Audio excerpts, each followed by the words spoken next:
जी नाजरीन, ये हमारे उमर बाबा आइलैंड में एक नाश्ते का स्टॉल कायम किया हुआ है। बाबा जरा मुंह तो दिखाओ। बाबा क्या क्या रखा है आपने?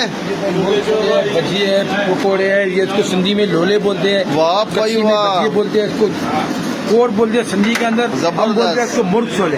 जबरदस्त। अच्छा, इसमें मुर्ग तो था नहीं, खाली छोले पीस किया है, कच्ची में बोलते हैं जो। हाँ, पिसा जी है मैंने मुर्गी। अच्छा हाँ। वाह भाई वाह, वाह भाई वाह। ये हमारे भाई मुर्गी का। हाँ, उमर बापा की नाश्ते की स्टॉल। वाह भाई वाह। आज मुझे भी सुबह सुबह बुलाया है, सोने नहीं दिए बापा ने। भाई 6 बजे से चालू होता है काम ये। हाँ, दिन 11 बजे तक। अच्छा, आज का एक दिन आखिरी दिन था हमारा। सही। हसन अली भट्टी को कहा भाई वीडियो बनाओ, फिर रमजान आ रहा है, फिर सही। ये साल नसीब हुए या ना हुए। वाह भाई वाह, जबरदस्त। फारूक क्या बोलना चाहते हैं आप? पापा की दुकान में बैठे हुए हैं। नहीं, आप मुझे बताओ, ये टाइम आपका फिशरी का है तो यहाँ पर क्यों हो आप?